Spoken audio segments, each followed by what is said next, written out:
Diddy's sentencing is coming up rather quickly, and you're about to see exactly how much time they want him to do right here. 11 years, the recommended sentence from the United States government against Sean Combs. Diddle me this. What if we gave out 11 years to every man in this country who has violated the Mann Act, engaged in any activity involving interstate prostitution? What if we, I don't know, investigated Jeffrey Epstein and said, you know what, maybe Jeffrey Epstein didn't traffic hundreds of victims for himself. Maybe there were other men involved.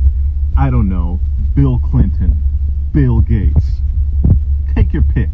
And let's say we start giving them all years on years on years for consensual prostitution. I want it. I'm here for it. Do it. What is with the selective prostitution? What is with the Mann Act being used? What's with the pick and choose? So obviously, look, Diddy was only convicted. I know, I get it. People don't like him, but he was only convicted of engaging with prostitutes over state lines or whatever, prostitution. But that didn't stop Cassie from writing this scathing letter to the judge to ensure he gets maximum time. And she was upset at the verdict because she wanted to get him for human trafficking.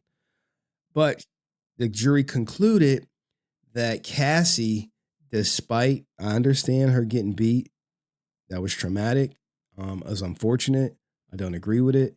But the law, the judge is only supposed to sentence based on what he was convicted of. Okay? I have been in a cycle of thought and then overthought writing this letter to you. If there is one thing I have learned from this experience is that victims and survivors will never be safe. Although I can hope for justice and accountability, I have come to not trust anything. I hope that your decision considers the truths at hand and truths at hand that the jury failed to see. They failed to see her as being trafficked. They failed to see her as a victim. Remember, there were some key things she did. She picked out who did the freak offs and she paid. Take that how you want it. Those are facts presented in the case. For 4 days in May, while 9 months pregnant with my son, I testified in front of a packed courtroom about the most traumatic and horrifying chapter in my life. I testified that from age 19, Sean Combs used violence, threats, substances, and control over my career to trap me in over a decade of abuse. He groomed me into performing repeated sex acts with hired male sex workers during multi-day freak-offs, which occurred nearly weekly.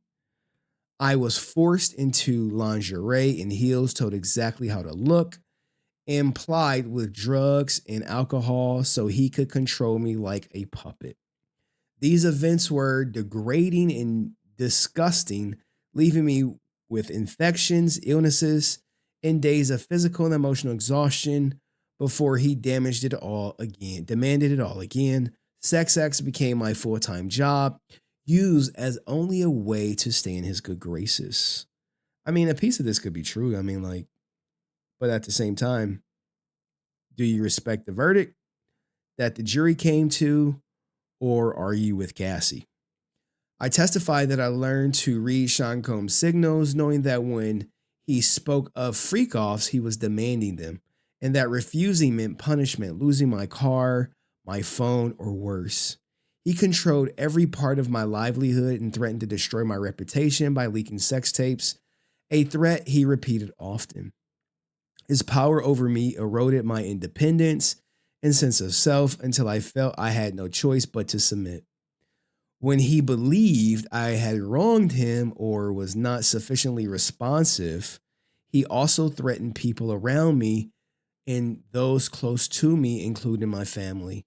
I regularly worried that displeasing him meant putting my family and friends' safety at risk, even though he never threatened them. Or did he? I don't know.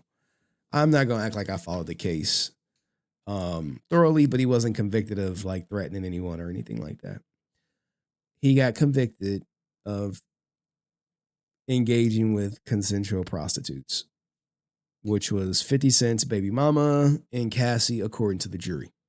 I testify how beyond these threats, Sean Combs frequently used violence to get his way. Over nearly 11 years we were together, Sean Combs would hit, punch me, stomp me on my face, pull my hair, and throw my body to the ground against the wall. This is something that she definitely endured. She definitely endured domestic violence. There's no doubt about that. But at the same time, he was not charged with domestic violence because of the statute of limitations. The jury saw pictures of bruises on my back from Combs kicking me and saw a deep gash over my eye caused when he slammed me into the bed frame. The entire courtroom watched actual footage of Combs kicking and beating me as I tried to run away from a freak off in 2016. People watched this footage dozens of times, seeing my body thrown to the ground, my hand over my head, curled into a fetal position, shielded from the worst blows. The physical violence caused bruises that makeup artists paid for by Sean Combs will cover up, as well as pregnant scars or permanent scars all over my body. It's really sad. During my time with Combs, I was constant state of hypervigilance, as I was always anticipating demands for sex acts or otherwise fearing retribution for any perceived slight. My descent into substance abuse was directly correlated with his increased control over my body, my money, my freedom, and my free will. I used those drugs to push through the horrifying sex acts he demanded and to numb myself to physical pain and emotional turmoil I was constantly in. While the defense attorneys at trial suggested that my time with Combs was akin to a great modern love story, nothing could be further from the truth. Now, look, man, at one point in time, despite her doing all the freak offs, she did hope one day he would marry her. So, like, she's not going to say that in this letter. She wants to make sure, hey, this puts him over the edge. Like, hey, judge, lock him up. Nothing about this story is great, modern, or loving. This was a horrific decade of my life, stained by abuse, violence, forced sex, and degradation. And I think she still says she loved him at some point in time on the stand, but there's that. I spent the last 7 years of my life slowly rebuilding myself, physically getting clean from drug abuse Sean Combs forced, and encouraged mentally understanding how to live with seemingly insurmountable level of trauma. The horrors I endured drove me to have thoughts of self-deletion, ones I've almost followed through on, if not for my family's intervention, urging that I seek professional care. I have been to rehab and taken part in dozens types of therapy, modalities to comfort, compartmentalize, and cope with horrific memories of sexual and emotional abuse I endured for nearly 10 years.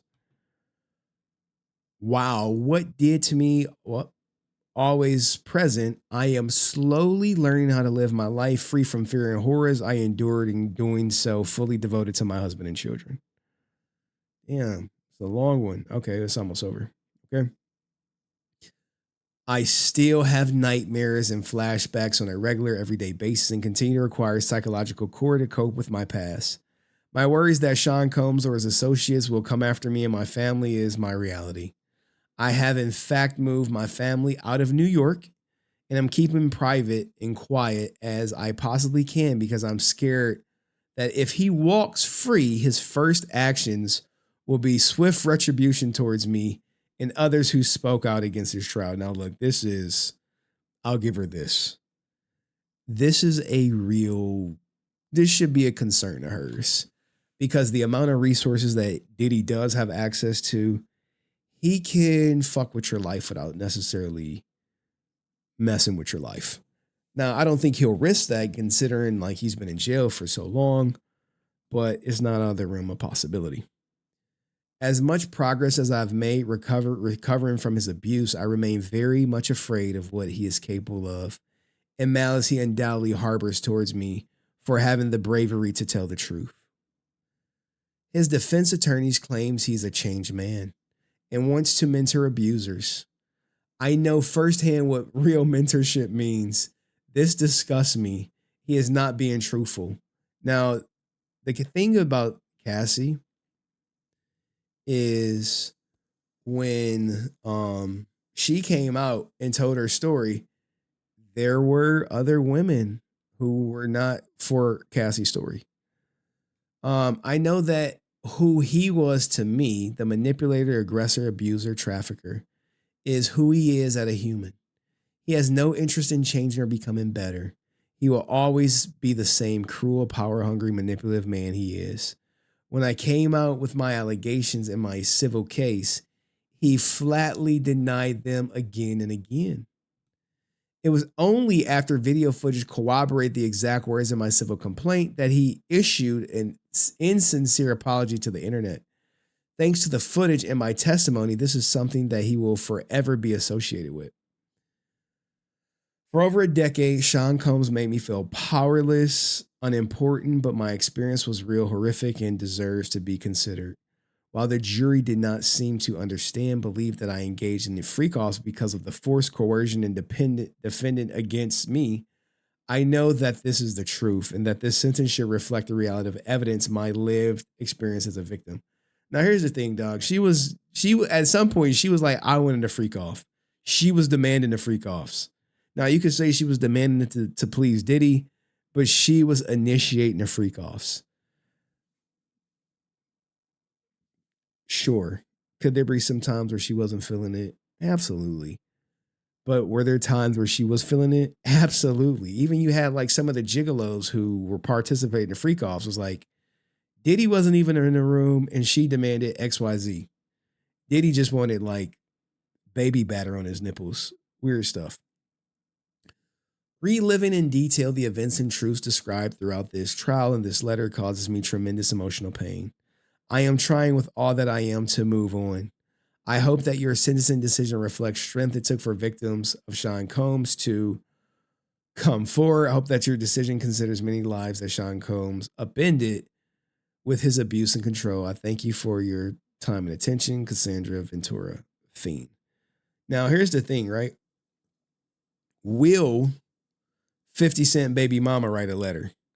Because there have been plenty of people writing letters of support for leniency with Diddy. And they're asking for 14 months, pretty much time served for Diddy. What do you guys think? How much time should Diddy get convicted for? Let me know in the comments section. See you next video. Peace.